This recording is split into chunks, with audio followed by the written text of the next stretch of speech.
Hi, everybody. Welcome to the July 2024 Imaging SIG for SJAA.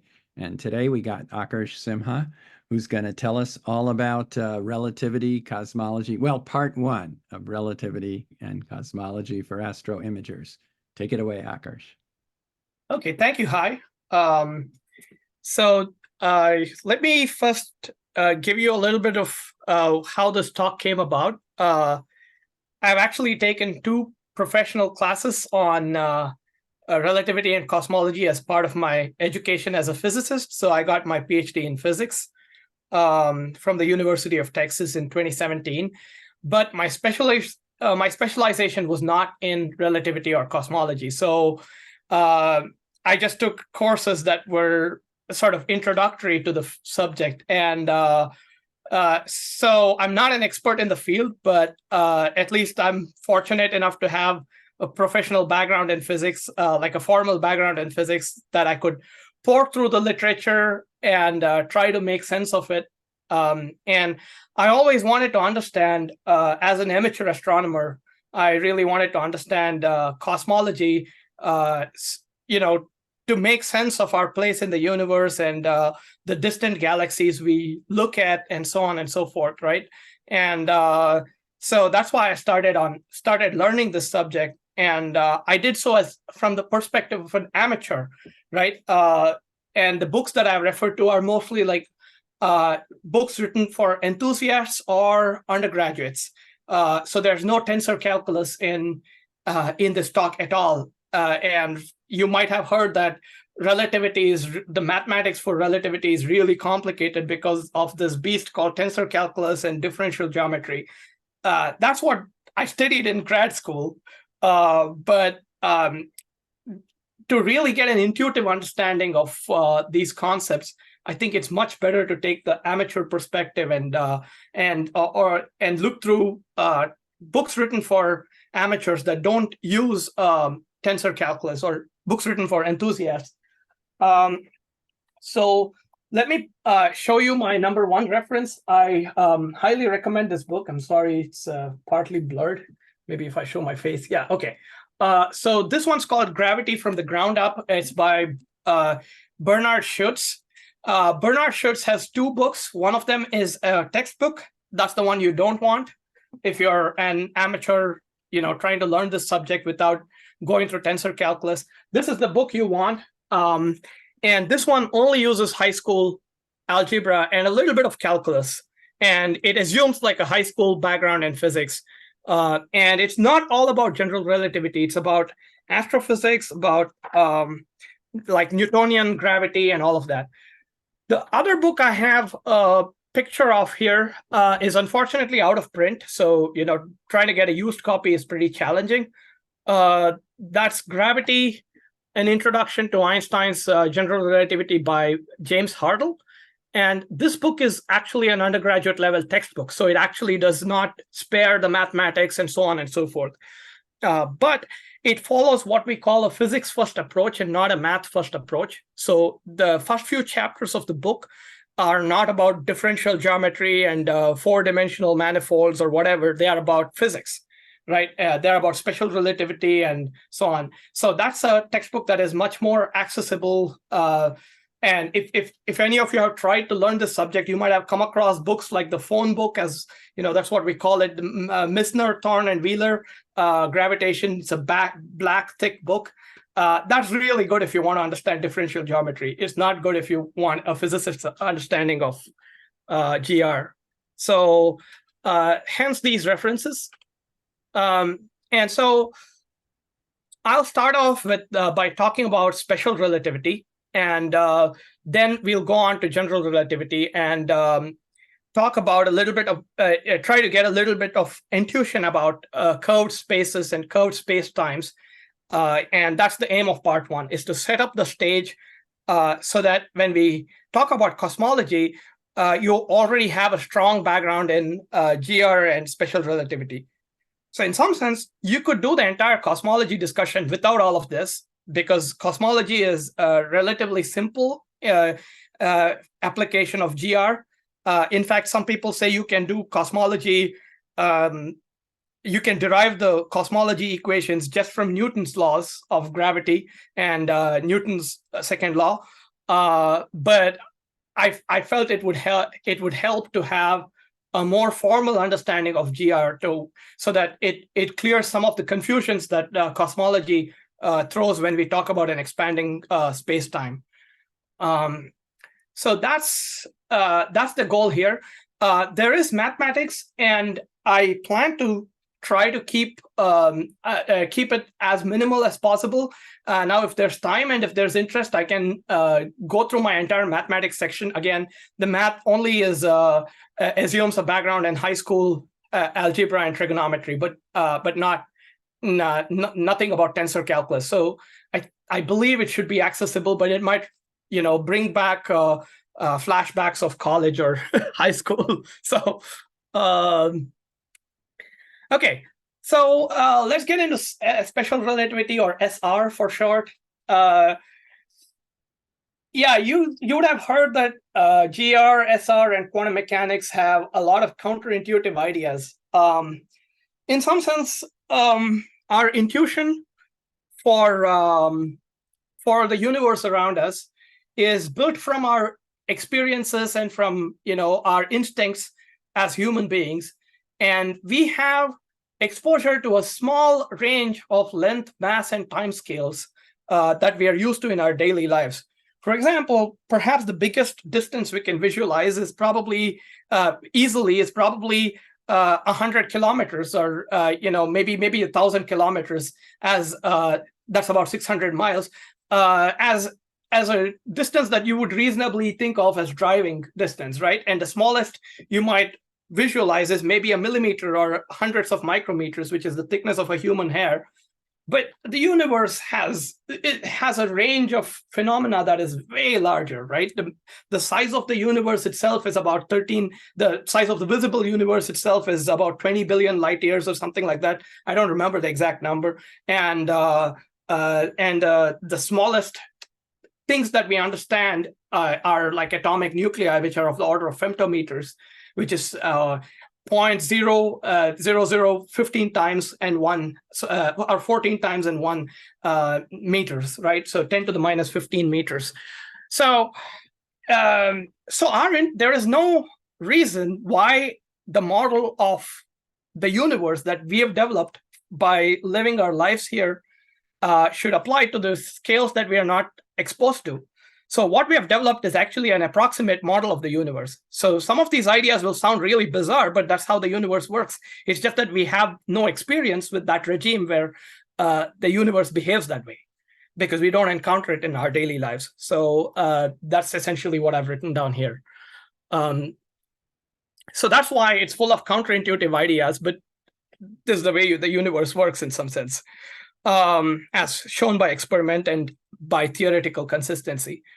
So in this context, I actually recommend one of my high school, one of my college professors gave this lecture on classical physics. That's part of, sorry, I'm still learning to use the tools here.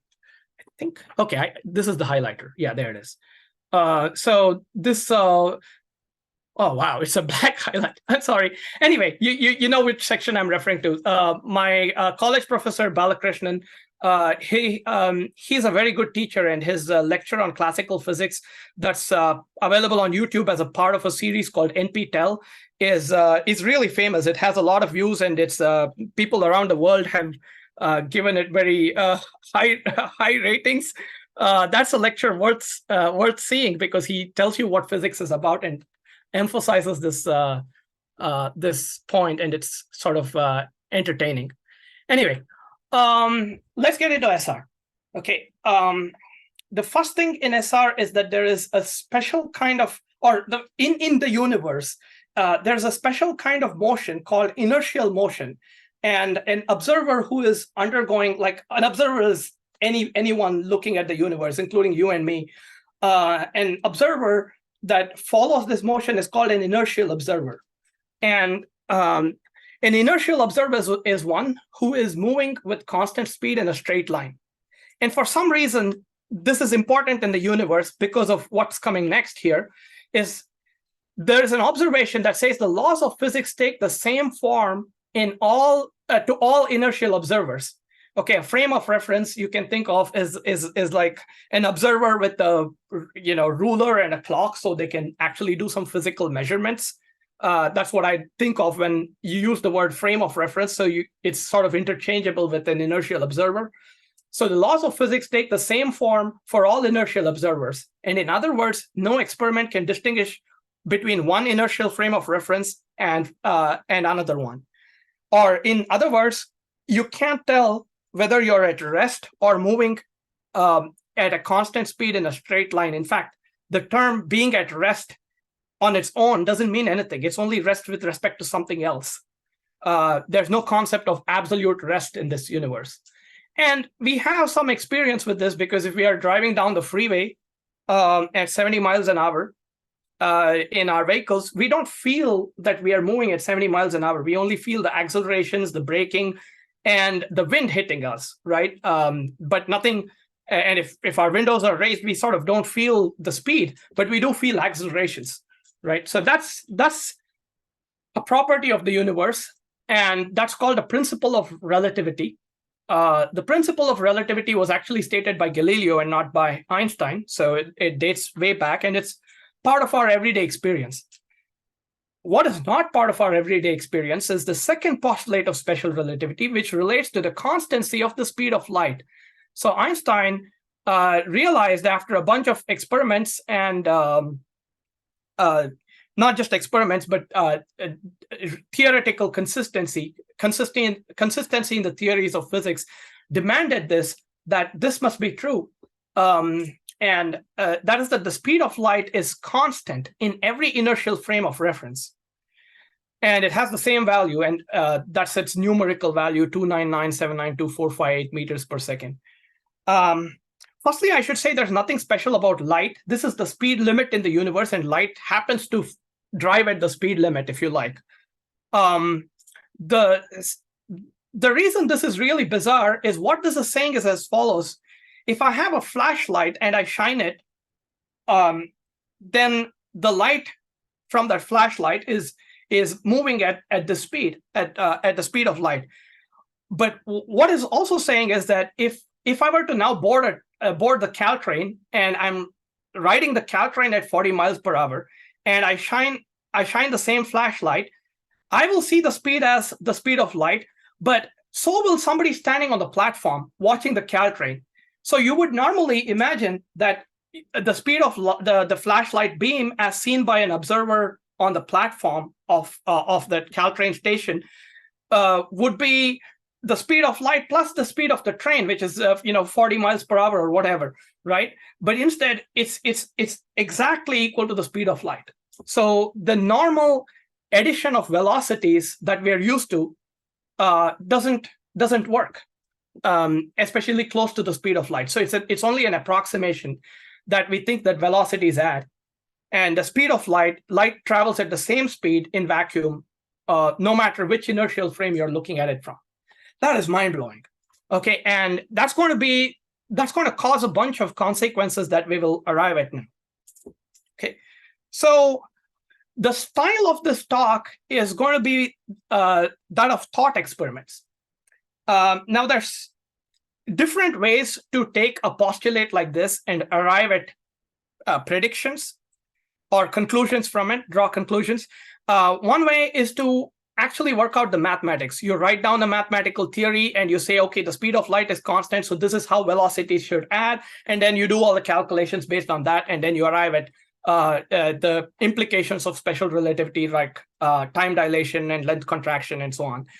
But the approach we're going to take here is the non-mathematical one, and that's through something called thought experiments, which is very popular in relativity.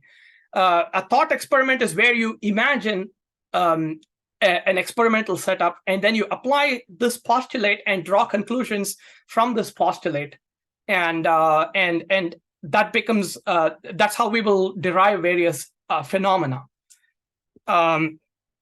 So let's start our first thought experiment. This will show us that events that are simultaneous in one inertial frame may not be so in another inertial frame. Remember, an inertial frame is just somebody moving with a constant velocity in a straight line. Okay, feeling no acceleration. I guess that's important. We will keep redefining inertial frame. We'll get a new definition when we enter GR. Okay, so let me first explain what an event is.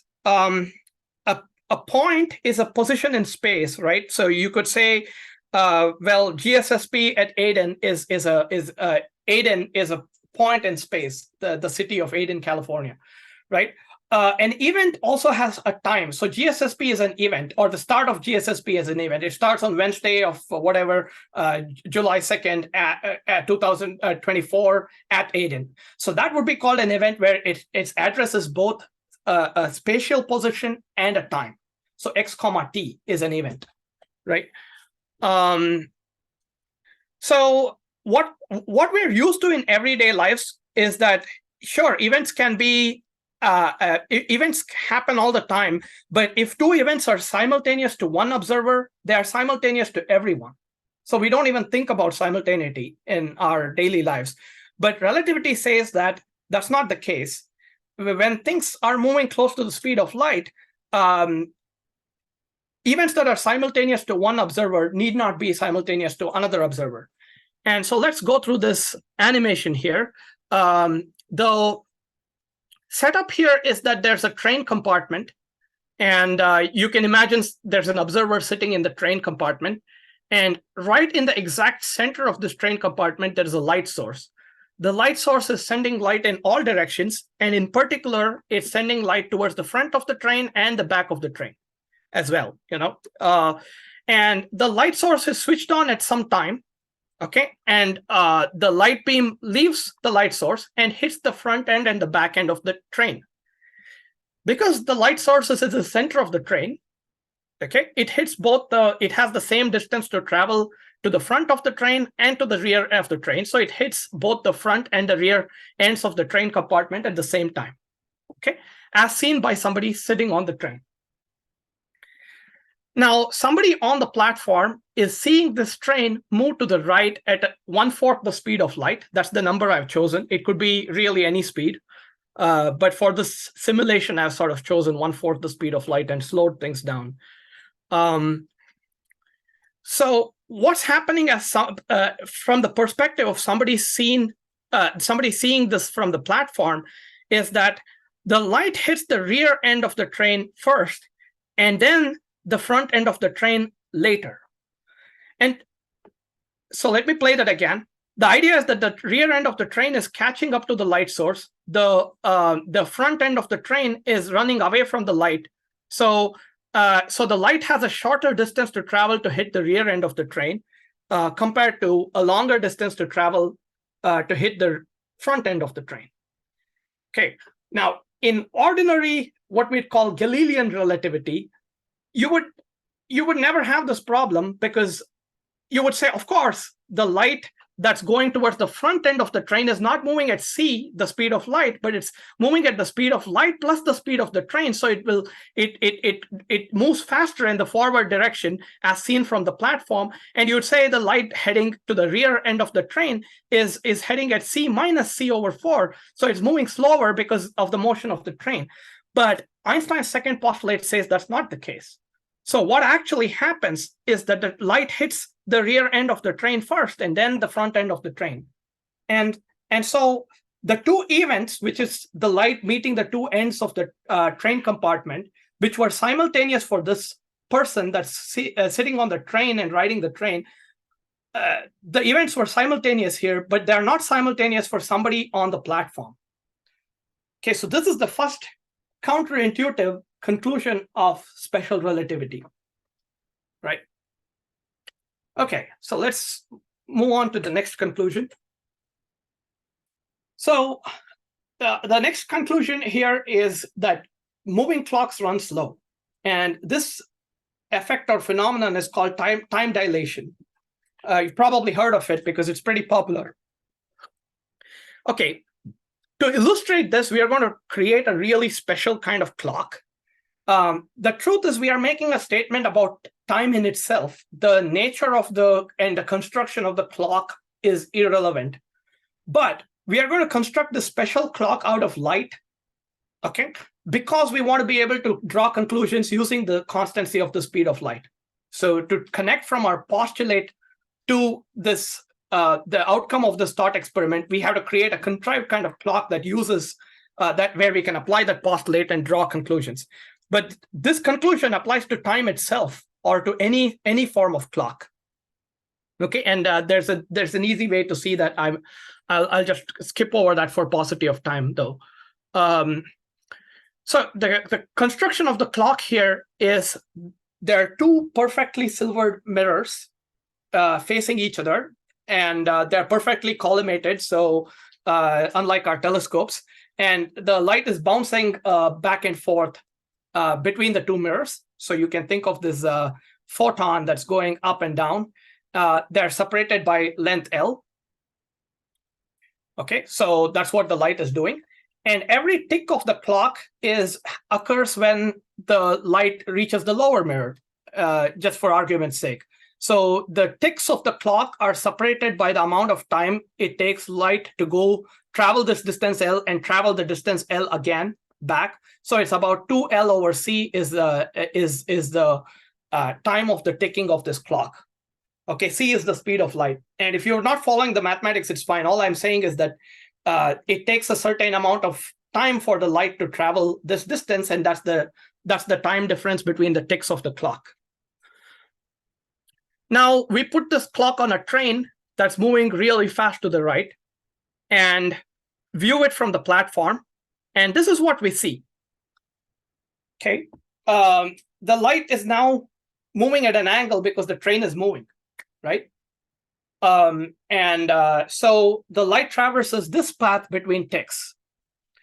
Now, if we were not doing special relativity and we were dealing with something other than light at low speeds, we would say, oh, well, but the time difference between the two ticks doesn't change because, if the light is traveling a larger distance, but the speed of the train adds to the speed of the light, and so it'll move faster to cover the distance.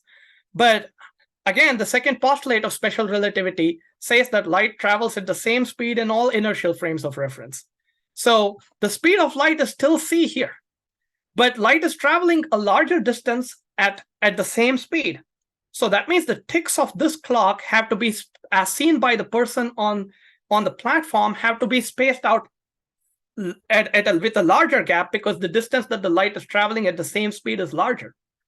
So here's the mathematical version of it. I've basically applied Pythagoras' theorem here, and there's this additional positive thing under the square root which makes it bigger. So if you're mathematically inclined, you can follow that. But basically, this shows that the ticks of that clock, as seen by somebody on the platform, are further spaced than by somebody on the train. So moving clocks, in other words, moving clocks run slow.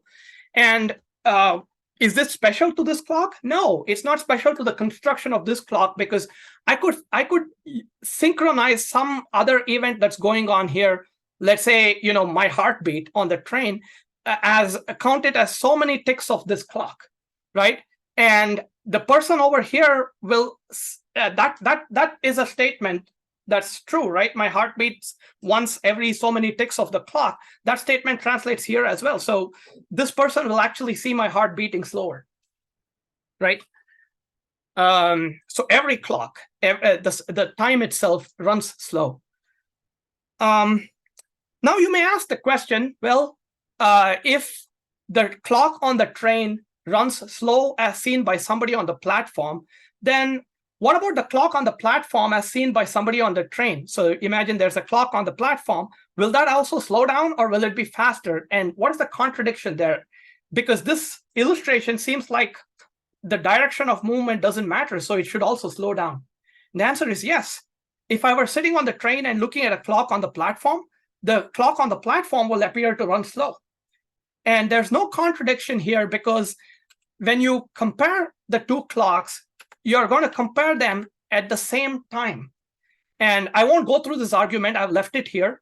This is from a book called Special Relativity Lecture Notes by Professor Tatsu Takeuchi. It's also I'm sorry if I didn't pronounce the name correctly, but it's also a book that you can buy. But it's also lecture notes on the internet. The argument here is that there's no contradiction, because when you compare the two clocks and say, hey, this one is running slower than my clock, there's an implicit thing involved there that says you're comparing them at the same time. And we saw that two events that are simultaneous for one observer need not be simultaneous for another observer. So that's where the disagreement is. So both of them are correct. Yes, the person on the train does see the clock on the platform run slow, and the person on the platform does see the clock on the train run slow. And both of them are correct. But the reason there's no contradiction is that they're comparing them at different times, and simultaneity is different for the two observers. Okay, so now let me introduce some mathematics here. Okay, so we have seen two consequences of the special relativity now. That simultaneity is relative, and that moving clocks run slow. But I'll give you a mathematical tool that will give you the exact numbers, right? So that you can actually calculate things.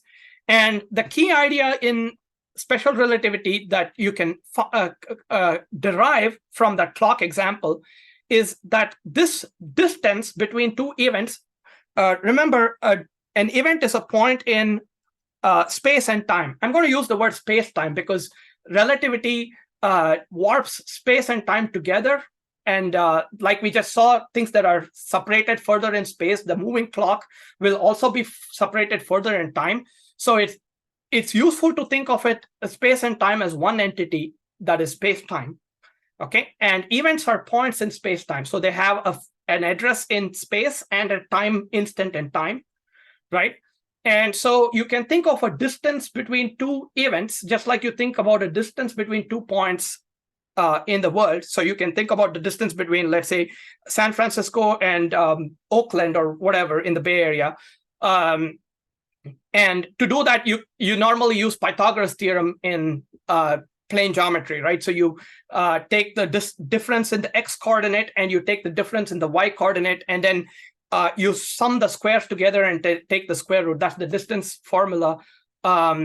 So the analog of a distance between two events in space-time is this quantity. It's c squared, which is the speed of light squared, times the difference in time squared minus the difference in x squared, difference in space. So it's a difference in time squared minus the difference in space squared. Usually we'll have this speed of light floating next to the time in all our equations here. And I'm going to keep that speed of light there. But it's really not important in the sense that I could always choose to measure time in seconds and spatial distances in light seconds. And then the speed of light is 1 because it's 1 light second per second. That's the rate at which light travels. So I can use units that set this speed of light to 1 and just measure time in seconds and distance in light seconds. And then that speed of light is not so important. So it's basically, unlike a normal distance, which is the sum of squares of the coordinate differences, this one has a minus sign on the spatial part.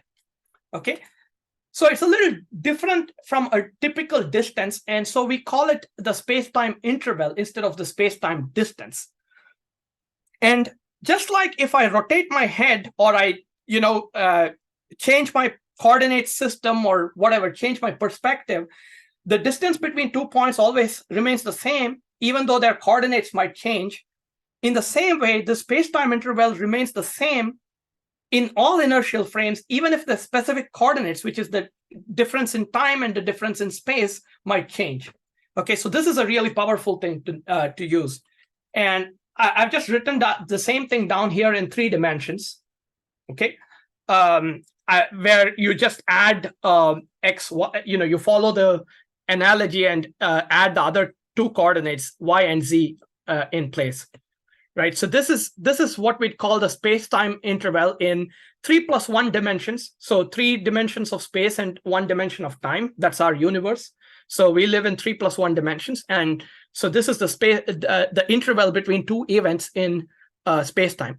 By the way, this if you've never encountered this symbol delta basically means take the difference. So delta t is t2 minus t1, and delta x is x2 minus x1, right? Okay. I should also point out that this quantity is a little different from your traditional distance because it can be negative. It can be 0, and so on. So the usual distance between 2 points is 0 only if the 2 points are the same. Otherwise, they'll have a positive distance, right? But that's not true with the space-time interval. You can have two different events that have a 0 space-time interval between them. And that usually means that they're connected by a light ray. But I won't go deeper into this point. Have I made sense so far? Are there any questions about this? Sounds good. Okay. Like I said, this quantity can be, unlike typical distances, it can be positive, negative, or 0. And I'll get back to that if I need to. And I'll also skip length contraction, which is a little harder to explain. Let me state at least the conclusion of length contraction. So just like moving clocks run slow, moving distances appear shorter. So if I had a ruler that's on a train and the train is moving really fast, the ruler will be shrunk, and you can derive this by applying the constancy of the space-time interval. And I'll leave that out unless we can return to it later if needed. Okay, let me get into GR, which is probably the more interesting stuff. Let me start by defining something called free fall. Okay, a free fall, we say an object is in free fall if the only force acting on it is gravity. Okay, the simplest example of free fall is I just take something and drop it, and it falls under Earth's gravity. If you neglect air drag here in our atmosphere, then it's basically in free fall. So if I take a heavy object that doesn't suffer much air drag, then and drop it, that's free fall. But what I want to emphasize is even something like the moon is in free fall under the Earth, towards the Earth, or the Earth is in free fall towards the sun, right? And the way to visualize this is if there was no force of gravity acting on the Earth here, the Earth would continue in a straight line and end up here, right, on this slide. But what happens is that the sun's gravity pulls it towards it, so it actually falls towards the sun, and it keeps falling constantly, and that's how it keeps the circular orbit. Okay, so free fall doesn't necessarily mean that this thing should go and hit the planet. It could also mean like it's in a stable orbit. That's still free fall. Okay, so now that I've defined what free fall means, let's state the basis for general relativity. So just like special relativity has two postulates, general relativity has this one observation called the equivalence principle. And from it, you can derive all the conclusions of GR. So perhaps some of you recognize these equations. If you don't recognize it, it's okay. I'll give you the physics shortly. The first equation is Newton's gravitation law, which says that if I have some object in, let's say, Earth's gravitational field, the force acting on it is its mass times the acceleration due to gravity of the Earth. Then the second equation is Newton's second law, which says that if I push an object, basically apply a force, that causes an acceleration, and acceleration is given by F equals m times a. Now, note something interesting. In the first equation, mass tells you how strong the gravity is. It's telling you how strong the force of gravity acting on an object is, and saying that the more massive an object is, the more gravitational force it experiences. Okay. In the second equation, there's nothing to do with gravity. It says that the more massive an object is, the less likely it is to accelerate, or the more inertia it has towards changing its motion, right? So the mass that's in the first equation is what we would call the gravitational mass. And the mass that's in the second equation is what we would call the inertial mass. And the first one is a measure of gravity. The second one is a measure of inertia. But to the best of our knowledge, I mean, there's really no reason. There's really no reason that they should be the same. To the best of our knowledge, every experiment we've done so far shows that they are the same. So that tells you that gravity is really different from other forces. And think of it this way. For example, a charged particle that, like a ball that's charged up with some electric charge, there's no relation between its mass and the electric charge. So the force of the electric force acting on it is proportional to the electric charge, but the acceleration it experiences is still proportional to its mass, or like it's still inversely proportional to its mass, because the inertial mass is unrelated to the electric charge. But somehow gravity is special because the strength of the gravitational force also depends on the same mass that causes that's responsible for inertia. And as a result of this, if I'm falling freely, everything else that is in free fall is also accelerating at the same rate, irrespective of its mass. So a freely falling observer basically feels no gravity. Okay, it's as if gravity did not exist for a freely falling observer. So, and this is a familiar feeling, like you're in an elevator and the elevator starts moving, dropping down really quickly, you'll feel weightless, right? And the people on the space station, the astronauts on the International Space Station, they all feel weightless. The truth is, the gravitational field is still there. They're just in free fall. So they experience weightlessness. Okay, so with that background here, we are ready to state the equivalence principle. And this is something that Einstein was the first to state. He said, no experiment can differentiate between a uniform gravitational field and uniform acceleration. Okay, so the first statement here, this statement here, a freely falling observer feels no gravity. This is called the weak equivalence principle, and this second statement here is called the strong equivalence principle. So what this is saying is as follows. Okay, here's a meme, because every good talk has to have memes. So on the left is a rocket that's just sitting on the ground under Earth's gravity. And on the right is a rocket that is accelerating through empty space away from the Earth with an acceleration of g, which is the acceleration 9.8 meters per second squared, which is the acceleration due to gravity on Earth. And what Einstein says is that there's no experiment that you can do inside this rocket that can tell the difference between these two situations. So in other words, yeah, that's basically it. If I'm accelerating in a rocket, it feels like I'm in a gravitational field. Okay, so from this simple equivalence principle, we will show that light bends in a gravitational field. So this is gravitation. This is the prelude to gravitational lensing here. Okay, so the argument goes as follows. Here's a light ray, and the light ray is just going from left to right. Light travels in straight lines. There's nothing special about this. Okay.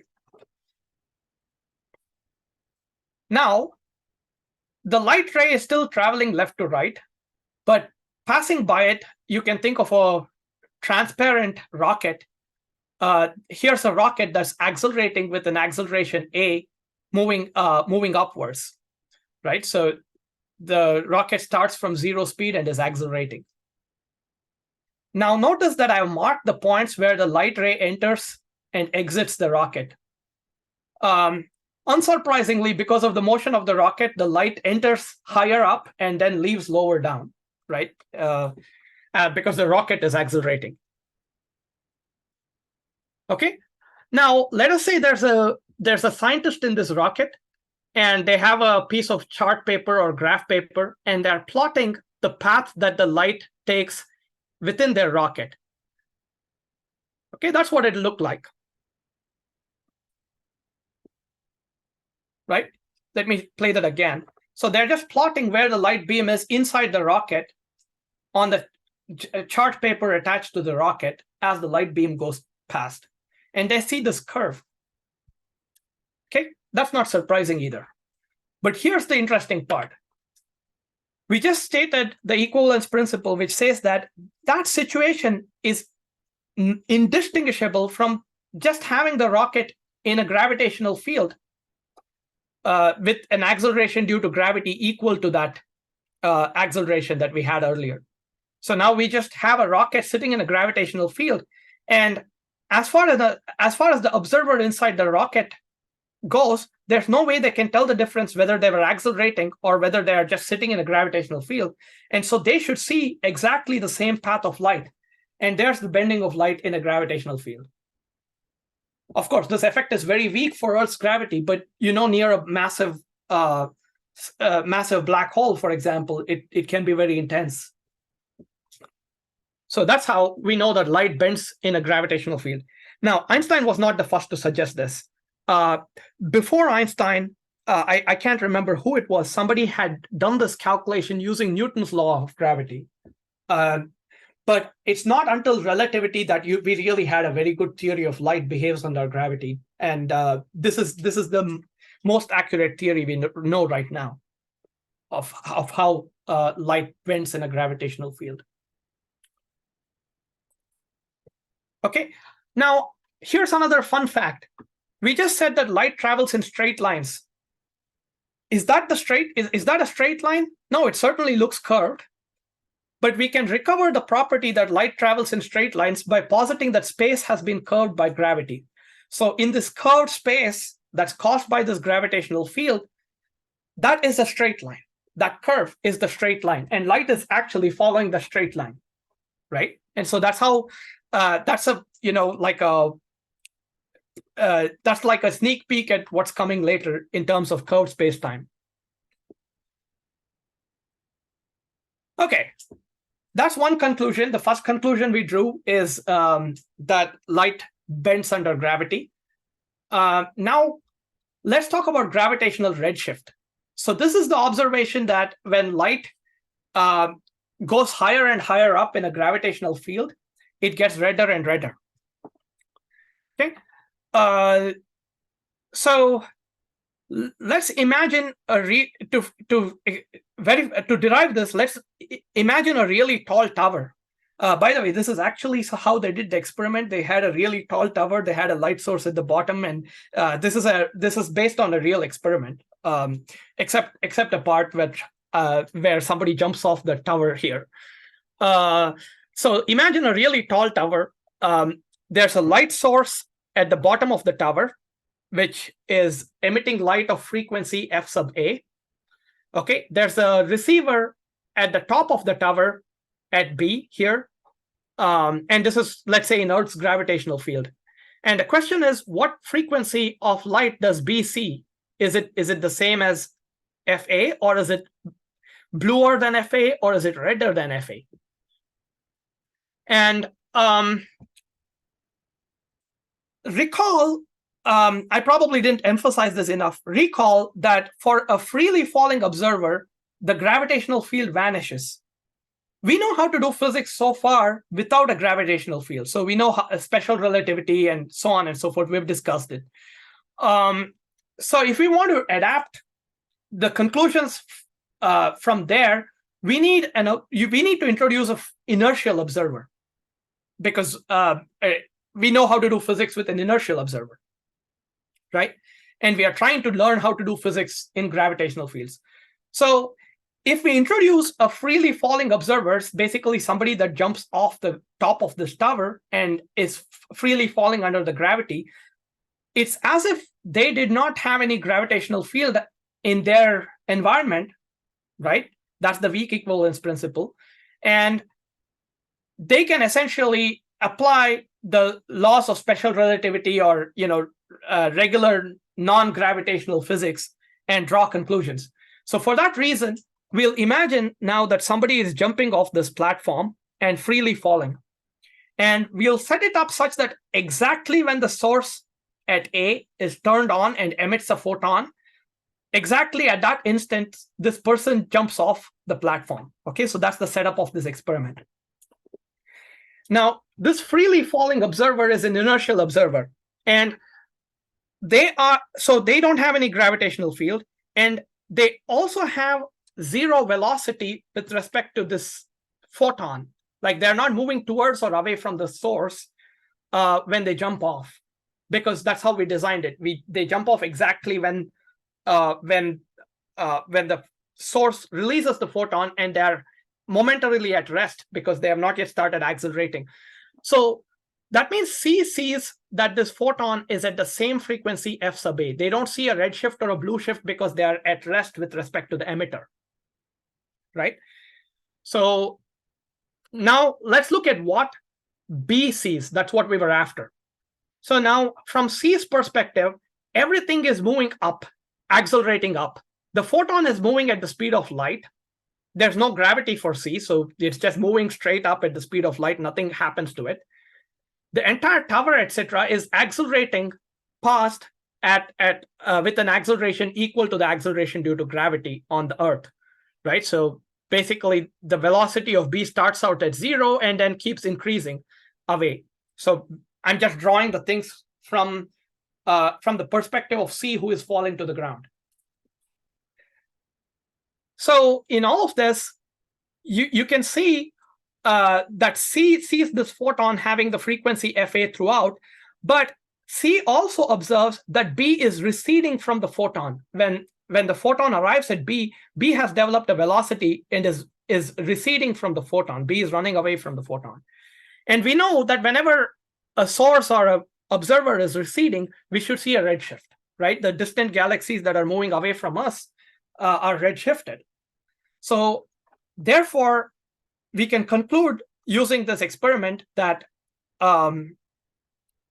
B sees a redshifted version of the photon. So the frequency that B sees is less than the frequency that was emitted at A.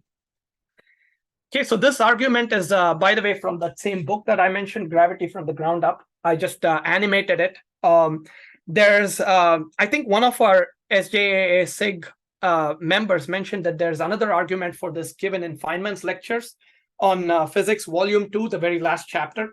That's probably a little easier to understand, but I like this argument more because it sets it up in a gravitational field rather than in an accelerating rocket like Feynman sets up. But the arguments are very similar, and the conclusion is that the photon is redshifted as seen by B. Okay. Hey, Akarsh, can I ask, why do you say C is inertial, given, I mean, C is accelerating down. I understand that you could say, no, it's not moving, but A and B are accelerating up, whatever. But it seems like you can make that argument for anything. Right. So I'd say that's the definition, right? So in GR, like in special relativity, an inertial observer is one who is moving in a straight line with a constant speed. In GR, the definition of an inertial observer is somebody who experiences no gravity. So gravity has vanished. Therefore, because it's as if there were no gravity for C, it's exactly like the rules of SR apply. There's no GR effects that C sees. You see what I'm saying? So that's the connect that we are using to remove gravity and go back to special relativity. So that's why C is an inertial observer. Okay. A and B are sitting put in a gravitational field. Somebody who's not falling in a gravitational field is not an inertial observer. Okay. Does it make sense? Yeah. Okay. So that's important. I didn't emphasize that really well. Basically, the equivalent of an inertial observer in GR is somebody who's freely falling because the gravitational field vanishes for them, and we can basically apply the rules of SR. So that's why for C there is no the light goes in straight lines as far as C is concerned. It doesn't curve. Okay, in this case, I didn't set it. The light is moving along the gravitational field, so it's only redshifted. But in the previous example, if I had somebody freely falling, they would be falling with the light, and they would never see the light curve, right? And light goes in straight lines. As far as them, the space time is flat and is exactly like special relativity. So that's why freely falling observers have a special place in GR.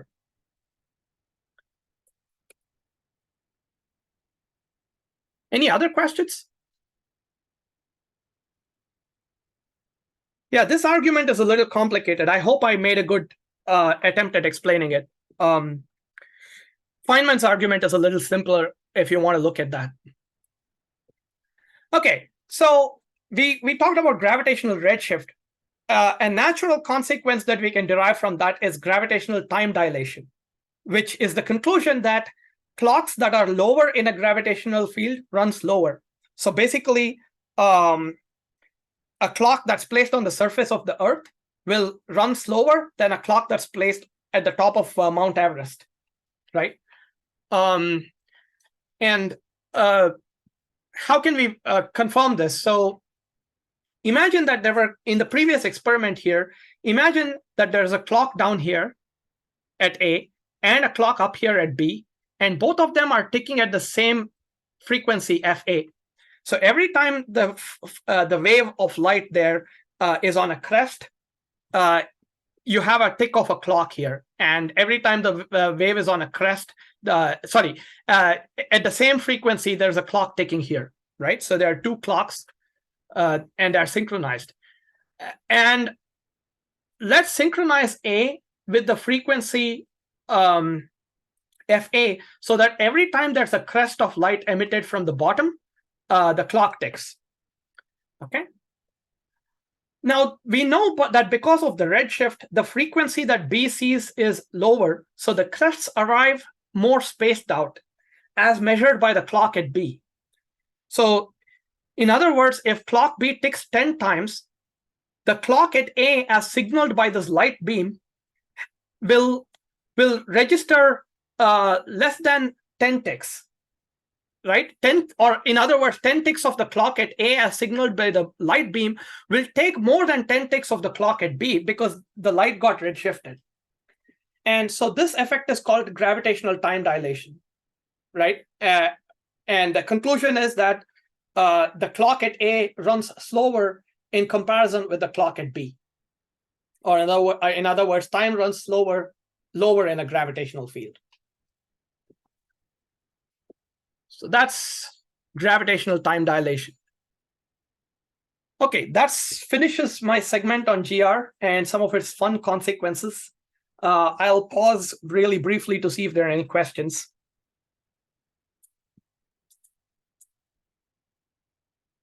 This is complicated stuff. I hope it's sort of. So there's a comment in the chat. Sorry, I just noticed that. Yeah, I've been commenting all along. Sorry about that. Oh, no worries. This has actually been a really, really good introductory lecture to general relativity. I'm impressed.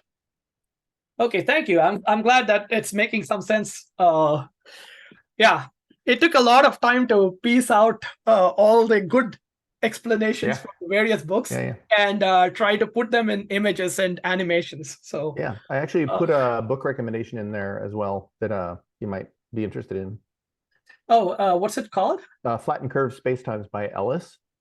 By Ellis. Okay. Yeah, it's fantastic. It does the same thing, but they really emphasize Minkowski space and setting the unit to unit of time to C over C. So it's one. Okay. Yeah, and it becomes very clear. It's like, oh, why doesn't everybody do it this way? Right.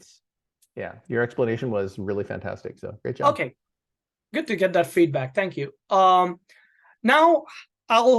now things get complicated shortly. So I'll go into the next section if there's no more questions.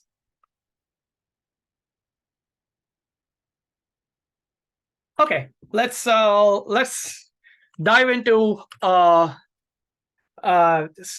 the next segment of GR, where I tell you that what I just told you is wrong. So let's recall the equivalence principle. no experiment can differentiate between a uniform gravitational field and a uniform acceleration. So that is correct. Except I told you that when you're in free fall, gravity vanishes. That's true only if you're in a uniform gravitational field, and that's what I want to emphasize now. Okay, so an inertial observer in GR is a freely falling observer. Okay, and there are no other and by that we mean that there are no other forces acting on them other than gravity. So that's an inertial observer, and you can apply, it's as if gravity vanished for them. But the catch is that that's only true if the gravitational field is uniform, which means the strength of the gravity is the same at all points. That's not true at the Earth, is it? Really strictly, the Earth's gravity is actually not like these straight lines that are constant everywhere. It's pointing in different directions in different parts of the Earth. It's always pointing towards the center of the Earth. And the strength is also different. Like if you're high up in on the Earth in an airplane, the gravity is a little weaker than if you're on the surface, right? It reduces as you go away from the Earth. So in reality, these uniform gravitational fields are really rare in the universe. Most of the time, you're dealing with something that is more complicated. So what happens then? Yeah, so that's what we'll get into now. Okay, so we already, let's ask the question, are we in free fall? Are we in, okay, we are not in free fall with respect to the Earth, but is the Earth in free fall towards the sun? Well, in some sense, yes, it is, because it's the only force acting on the Earth is the gravity. Let's forget the other planets for now. It's still in free fall in the net gravitational field of the entire solar system, but let's pretend that it's just the Earth and the sun. Okay, and yes, the Earth is in free fall because it's the only force acting on it is the sun's gravity. But that's strictly true only for a point in the center of the Earth, right? The reason is all of the Earth cannot be in free fall at the same time. The reason is as follows. The force of gravity on the side of the Earth that is closer to the sun is a tad bit higher because it's closer to the sun than the force of gravity on the center of the Earth. And that is also higher a tad bit than the force of gravity on the far end of the Earth because that's further away from the sun. So I've just indicated that in arrows. This force of gravity is stronger than here, which is stronger than there.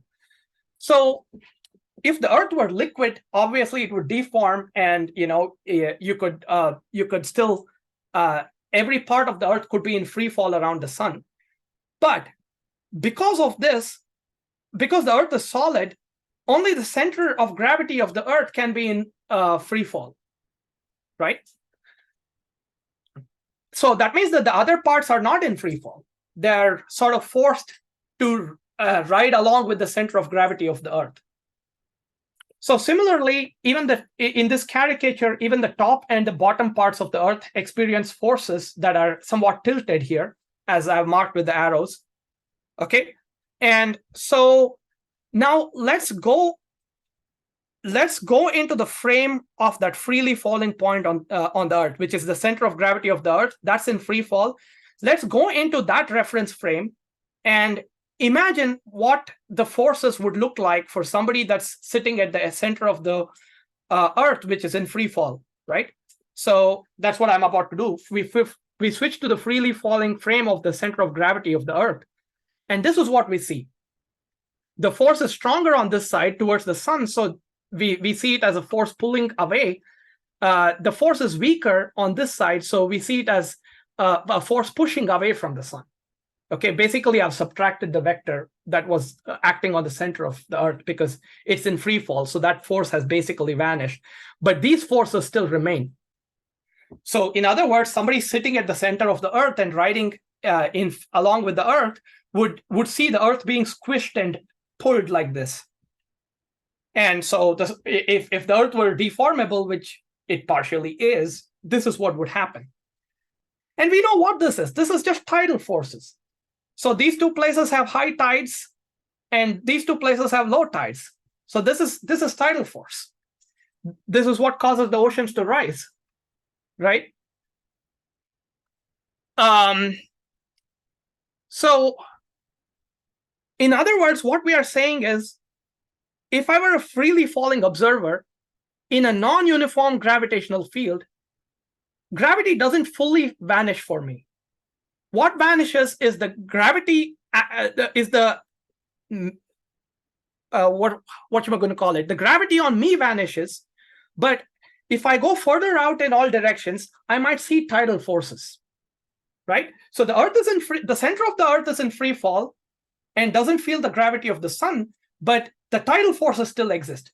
And they're squishing the Earth and pulling them apart and causing tides on the Earth. Okay.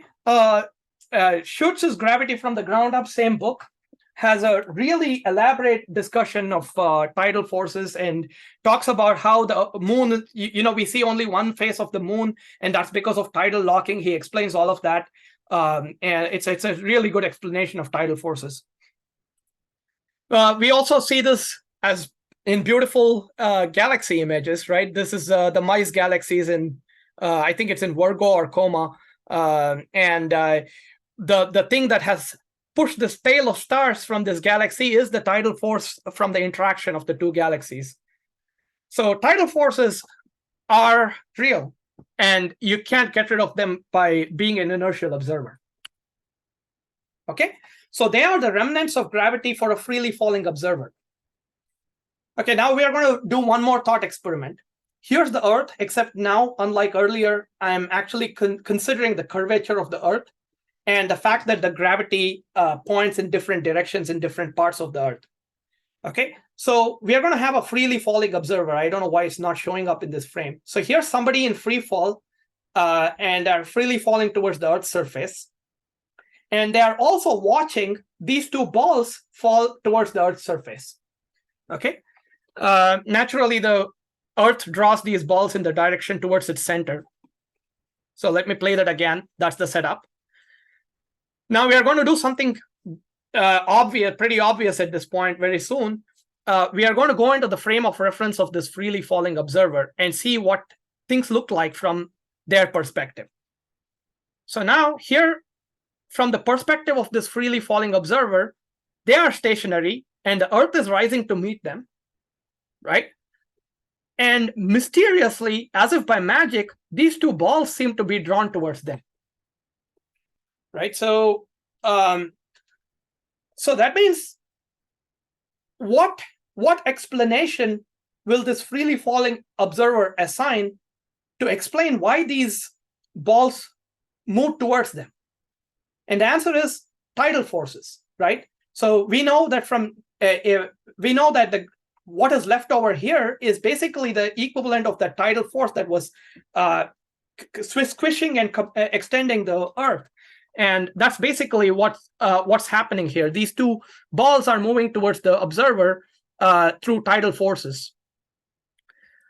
Okay. Let me animate that again. Yeah, okay. So here's another meme. So earlier I said freely falling observer, gravity vanishes, but no, tidal forces are still present. Right? Just something to remember this fact. Okay. So now we have to restate the equivalence principle to be more precise about non-uniform gravitational fields. So when the gravity is non-uniform, we can only define local inertial frames. Okay. So an observer and their immediate surroundings freely falling under gravity, those immediate surroundings, it's as if there is no gravity. But if you look far out, there are still going to be tidal forces, right? So now we are talking about local inertial observers. A local inertial observer in GR is freely falling. There are no other forces other than gravity acting on them. And yes, tidal effects are still seen, just like those balls coming towards the observer in the previous slide. Only the local effects of gravity vanish. I don't feel the gravity, but I can see things, I can see things being affected by tidal forces. And here's the statement of the equivalence principle, the proper local version for a non-uniform gravitational field. And it states as follows: experiments in a sufficiently small, freely falling laboratory over a sufficiently short time give the same results as the same experiments in an inertial frame in empty space. So I think I took this statement from Hartle. So now we have these words sufficiently small and sufficiently short time. So it's the local concept. Okay. So the entire point of GR is to make gravity something that's not a force. There's no force of gravity, right? So we made it vanish. We have made it vanish for freely falling observers in uniform gravitational fields. What explanation can we cook up for tidal forces?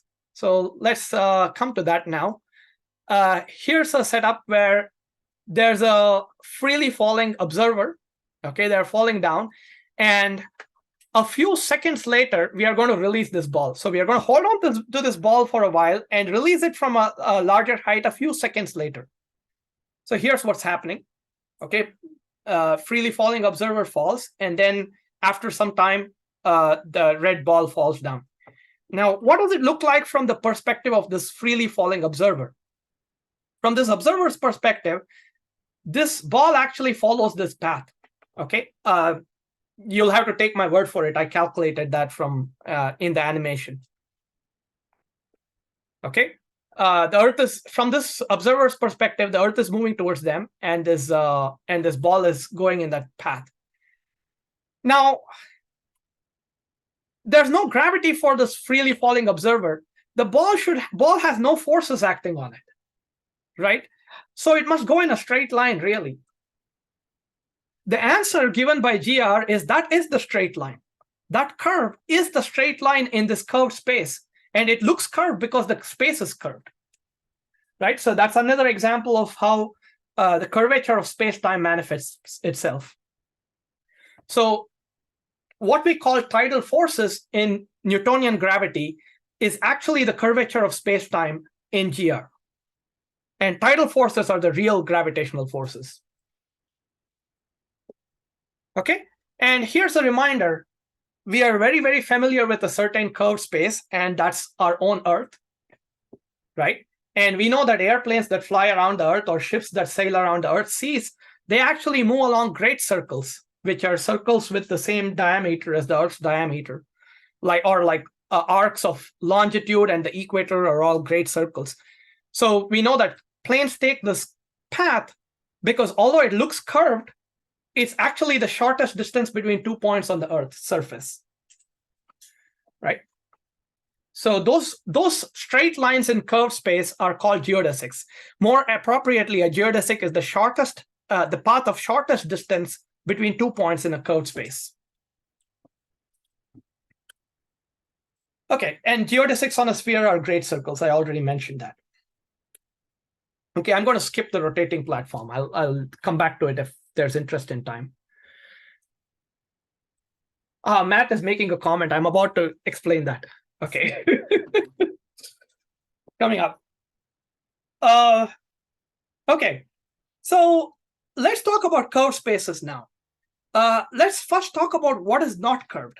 Okay, not curved is Euclidean geometry, which we learned in high school. Our high school geometry, which we did on sheets of paper, is called Euclidean geometry. And in that geometry, we learned a few ideas like parallel straight lines do not intersect. The sum of angles of a triangle is 180 degrees. The ratio of circumference to diameter of a circle is this number called pi. So these are all aspects of Euclidean geometry. Okay. And we also learned that the distance between 2 points is given by the Pythagoras theorem. Okay, so that's I've written distance squared. That's why there's no square root. This is just a generalization of Pythagoras theorem to three dimensions. Right. But let's look at the curves.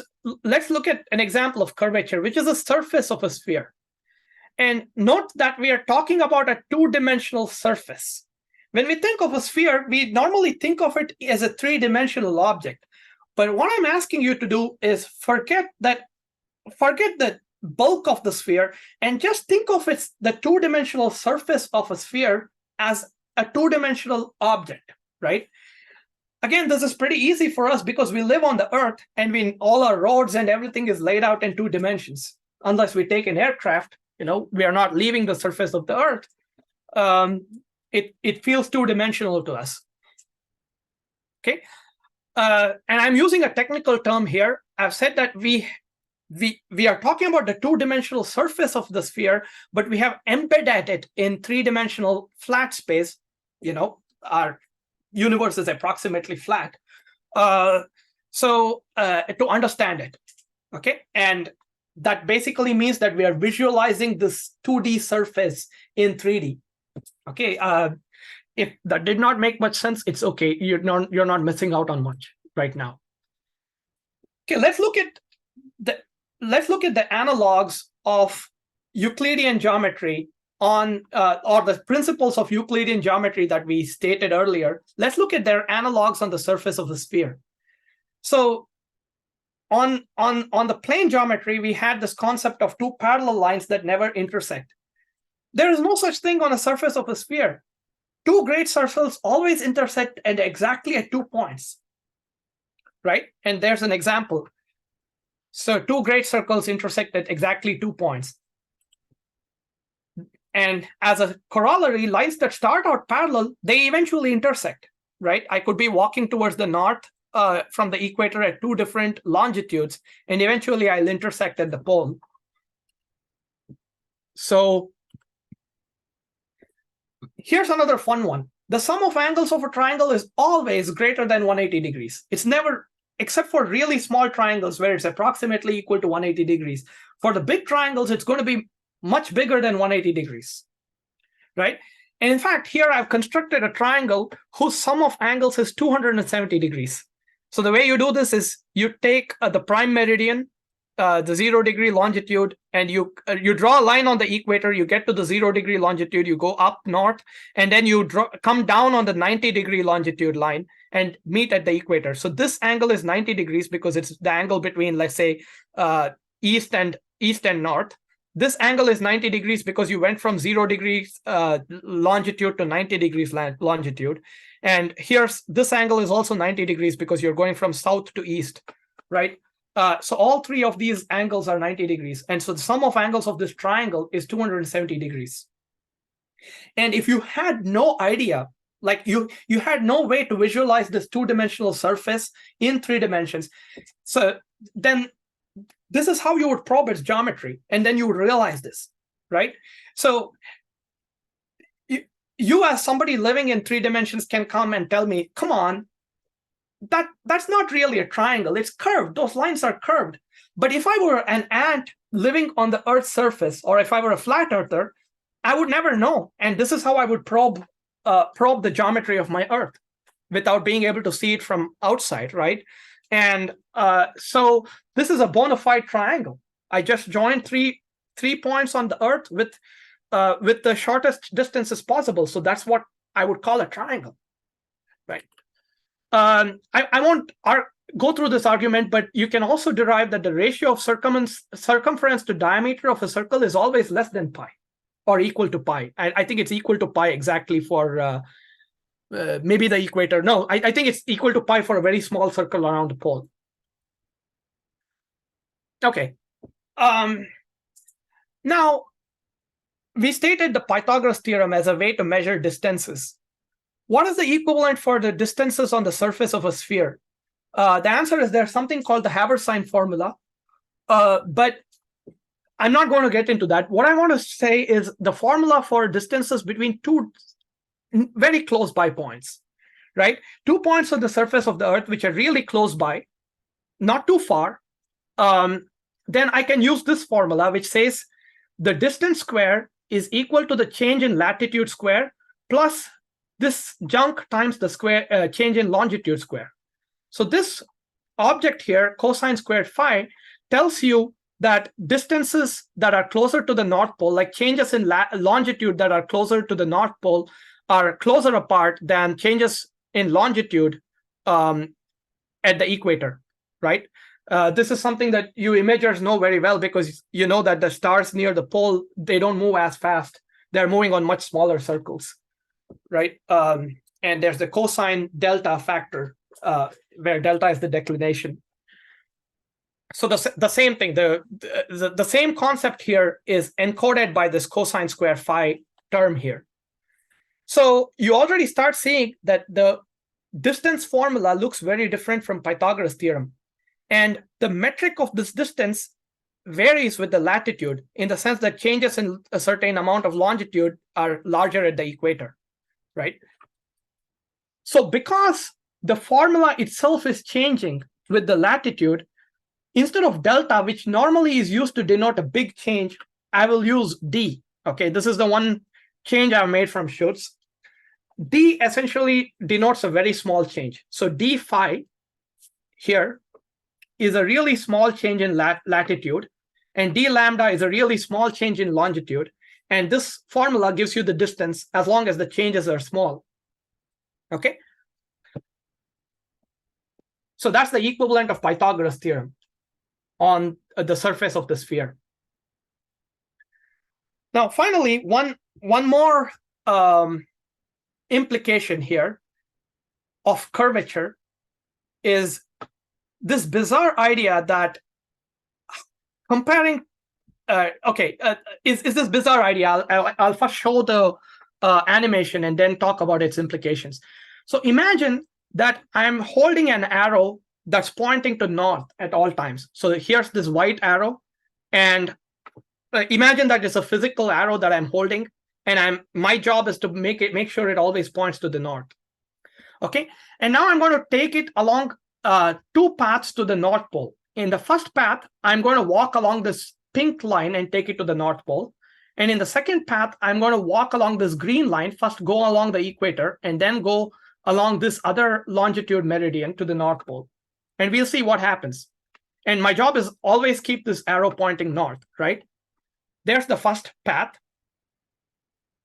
And here's the second path. And I'm keeping the arrow pointing north. You see, they ended up being pointing in different directions at the end.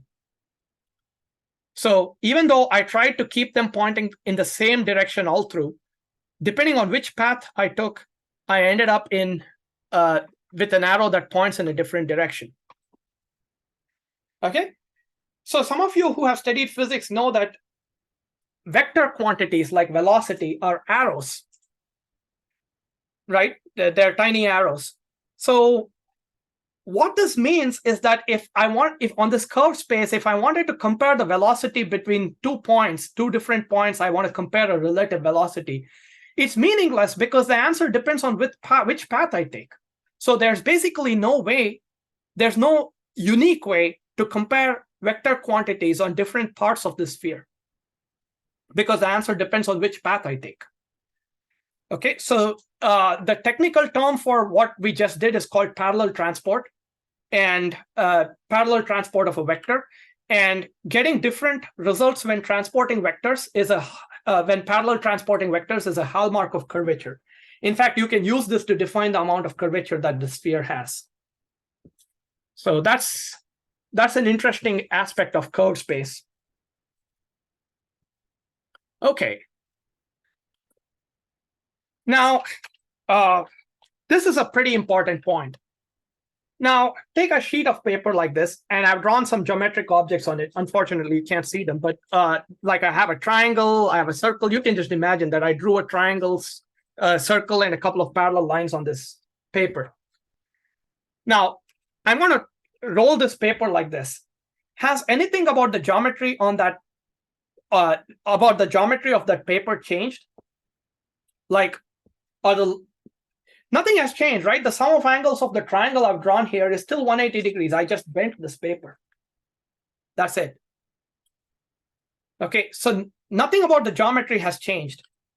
And again, if I put a wave pattern to the thing, I can still, if I were an ant confined to the surface, I would still measure, everything I could measure would still show me that the geometry is Euclidean. As far as I would be concerned, the parallel lines would never intersect, and so on and so forth. So in that sense, the sphere, the curvature of the sphere is very different from the curvature of a cylinder like this. Okay, with a cylinder, I can basically unroll it into a flat sheet of paper, but I can never do that with with a sphere without like cutting it in a complicated way. Now, I didn't glue this as a cylinder, right? Like I just roll this as a cylinder. I don't need to puncture or tear this paper to turn it back into flat. Okay, but if I had a sphere, you cannot wrap this paper onto a sphere, and even if you took the surface of a sphere, you'd have to puncture it to turn it into flat. So, in other words, okay, so I can't do this; it won't conform, right? And in other words, you cannot cure the curvature of a truly curved surface like a sphere by bending it smoothly. So if I were to flatten out a sphere like an orange, I'd have to cut it out and peel it out and lay it flat, or I'd have to puncture the very top and tear it apart or stretch it apart into a flat sheet of paper, but I'd have to puncture it. So in that sense, the curvature of a cylinder is very different from the curvature of a sphere. I can cure the curvature of a cylinder, but I cannot cure the curvature of a sphere. Okay, so this is something called. So what has happened with turning this into a cylinder is the surface of this paper is still flat. It's still flat space, but by curving it like this, I have embedded it in a different manner in three-dimensional space, whereas the surface of a sphere is truly curved, unlike this, where I can just undo the embedding. So this is the difference between what we call intrinsic curvature and extrinsic curvature. This cylinder is extrinsically curved, but the sphere is intrinsically curved. There's nothing you can do to flatten it out, right? And when we talk about curvature of space-time, we are talking about intrinsic curvature, not extrinsic curvature. So, okay, that's a fairly technical point. It took me several years for that to sink in. I hope I've done a good job of conveying it. Okay, let's talk about measuring distances. So far we have seen a bunch of formulas to measure distance between points. Okay, all of these formulas take a difference in coordinates. Remember, dx, dy, dz, these are all differences in coordinates. Same with d phi, it's a difference in latitude, and the latitude is a coordinate, right? Or declination is a celestial coordinate. So you're taking differences in coordinates and computing distance by. So this formula expresses the distance between 2 points as a difference of coordinates. And we said that this was the formula for Euclidean space or flat space, right? We said this was the formula on the surface of a sphere, okay? And we wrote a very similar formula, except this one is in space-time. It's not in space. We said that this is sort of the analog of distances between events in space-time. So we have been seeing formulas like this, and I want to explain the significance of these formulas. Another observation. I want to reemphasize the observation that they all have the formula distance. They all have the pattern distance squared equals something times change in coordinate 1 squared plus something else times change in coordinate 2 squared, and so on. These formulas are called metric. So you might have heard general relativists. They always talk about the metric tensor and so on. This is the metric. Okay, and the metric is a generalization of Pythagoras theorem. It allows you to measure distances in curved space. So it tells you how to calculate the distance given the coordinates of 2 points or 2 events. You take the difference in coordinates, you plug it into this metric formula, and then you get the distance, right? So whenever you see something like this, that's called a metric. Okay, I'm going to skip this section, and we'll talk about the metric in more detail now. The metric contains almost all the information about the curvature of space and time. That's why it is so important.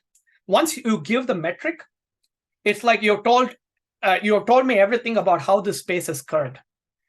Okay, and I'm going to give you the names of these metrics that we have discussed so far. This one is called the Euclidean metric. It's the metric of flat space. This one is called the Minkowski metric. This is the metric of flat space-time. Okay, what we call the space-time interval earlier, I'm now calling the metric. That's it. Okay, I'm going to introduce one more that's relevant for part 2, and this is called the FLRW metric. We'll see it in the next part because it's the metric describing the expanding or contracting universe. Okay, FLRW are the initials of 4 people. Okay. So the metric basically describes, has information about the curvature of space and of space-time. And one thing to keep in mind is the metric, by just looking at it, you can't tell whether a space is curved or not. You might have been tempted to say, oh, well, if it doesn't have any varying factors like that cosine square phi thing, if it looks like this, like Pythagoras theorem, then maybe it must be a flat space. But that's not actually true, because I can rewrite flat space in what's called spherical polar coordinates. Those of you who know math, you've probably seen this and understand what I'm talking about. But otherwise, the punchline is the same space in different coordinates can look very different, and it can look curved, even though that's just actually flat space. I just changed the coordinate system. The coordinates are curved. The space is still flat. I'm just using curved coordinates to describe the same flat space, and the metric will look very different. And there is nothing special about one set of coordinates over the other. Coordinates are a mathematical tool for doing coordinate geometry. They're a tool to convert geometry into algebra, so we can do some calculations. But curvature is more than that. Curvature is not something that you can cure by changing the coordinate system, right? Here's the non-Euclidean 2D surface of a sphere. It's actually part of the spherical polar coordinates here, but this is a 2D metric. This is a 3D metric. This 2D thing is incurably curved, and no matter how I change coordinates, I cannot get rid of its curvature. So there's a difference between curved coordinates and curved space. That's the point I'm trying to emphasize here. And here's a fun meme. Coordinates are just a systematic way of labeling events in space-time, and the same geometry can be written in different coordinates. And the metric is what we should really look at. And the metric tells us whether there is curvature or not. So that's a little bit of an introduction to the mathematics of curved space-time. And I think I'm going to stop there unless there is, and elaborate into any specific topics that you might be interested in. I just want to actually end on this note. Once you have the metric does encode information about the curvature of space-time, and the second derivatives of the metric are related to the curvature. So you just by looking at a metric, you cannot tell whether it's curved space or flat space. But if you do some algebraic operations or like some calculus operations on it, you'll actually be able to infer its curvature. And going back, the metric is important because that tells you how the space-time is curved. And maybe I should also mention this. In Einstein's theory of GR, once you know how matter is distributed, you can calculate the metric. That's what Einstein's equations give you. They give you the metric. And then once you know the metric, you can say how light or any particle follows, because it follows the geodesics of that space-time. And if you know the distance, which is the metric, then you can find those geodesics. So that's the mathematical framework of GR. And I'm going to sort of stop here and see what y'all are interested in and what questions you have. All right, well, thank you. So this is the time, folks, if you have any questions for Akarsh.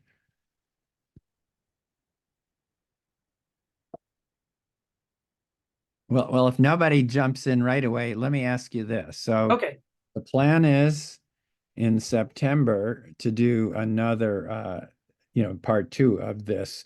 yes. Is there anything you'd recommend folks, try to read or look into before then that would help?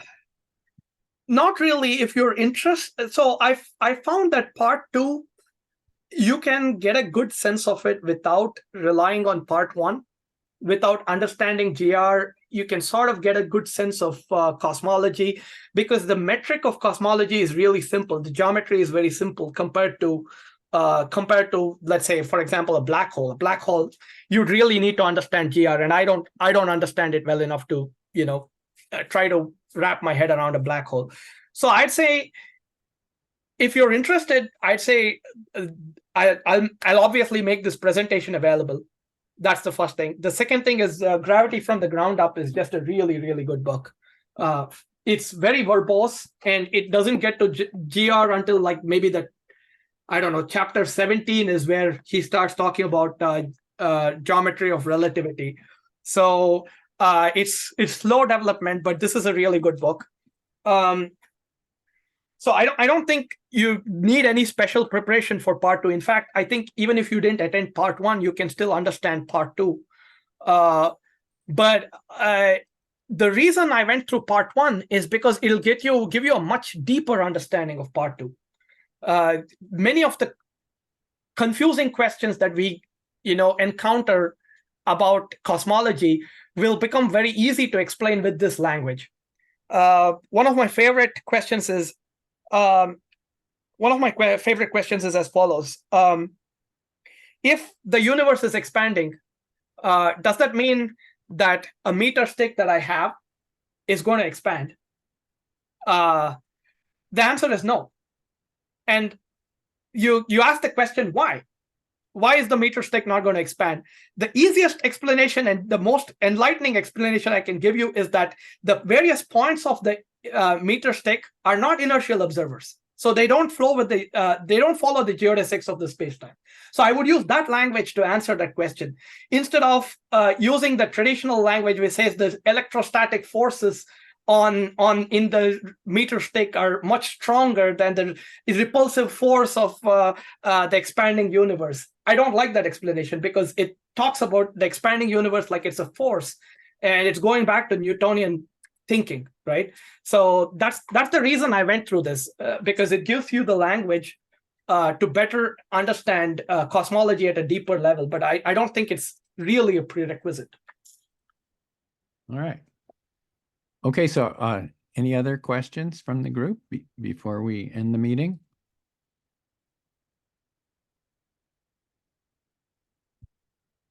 Well, you got a bunch of thank yous. Yeah, I'm glad that I made sense. I was worried that, it's a very technical subject, and I tried my best to turn it into pictures. I hope it worked. This is All great. right. You It did a was great an job. exceptionally fine presentation. Great job. Thank you. All righty then. Well, unless somebody asks real quick, then I guess we should end the meeting. So please unmute and give Akarsh some applause or thank yous or whatever, and Much see thank you. everybody next time. This has been great, dude. You did Thank really you. good. Super complicated subject. Nice work. Nice work. All right. Thanks everybody. See you next time. Okay.